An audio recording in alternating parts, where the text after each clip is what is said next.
Сәлеметсіздер ме? Сіздерге бүгін күріші езілмейтін палаудың рецептін айтатын боламын. Ол үшін алдымен каналға тіркеліп кетіңіз. Бізге бірінші май, ет, пияз және сәбіз керек. Барлығын ашып дайындап аламыз. Қазанды қыздырып, майымызды құямыз. Қызып тұрған майға етті саламыз. Етті қызартып қуырамыз. Пиязымызды саламыз. Пиязды да қызартып қуырып аламыз. Етіңіз бен пиязыңыз қаншалықты қызыл болса, палауыңыздың түсі соншалықты сарғыш болады. Пияз бен етті қуырып болған соң сәбізді саламыз. Сәбізді қуырмаймыз.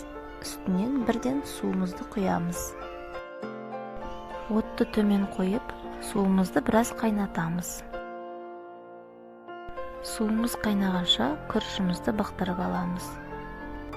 Сонда палауымыздың күріші мүлдем езілмейтін болады. Күрішті салмас бұрын дәмдеуіштерімізді қосып аламыз. Мен тек зіре қосамын. Сіздер басқа да дәмдеуіштер қоссаңыздар болады, өз қалауларыңызша. Отымызды жоғарылатып, қазанды қатты қайнатамыз. Сосын күрішті саламыз. Күрішті де мүлдем араластырмаймыз, тек бетіне салып шығамыз. Суымыз күріштің бетімен бірдей болып, біраз қайнау керек. Сосын осылай жинап, жан-жағын қасықпен тесіп шығамыз.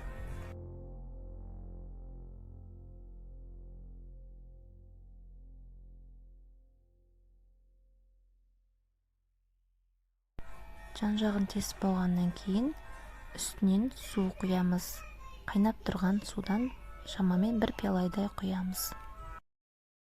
Қазанның қақпағын жауып, отты ең төменіне азайтамыз. Палау пісуіне 5 минут қалғанда осылай бетін ғана аударып шығамыз. Бетіндегі күріштер таза пісу үшін осылай аударамыз. Аударып болған соң қазанның қақпағын жауып, тағы да 5 минуттай бұқтырып аламыз. Сонымен палауымыз дайын. Ұнаса лайк басып, астына комментарий қалдырып кетіңіз.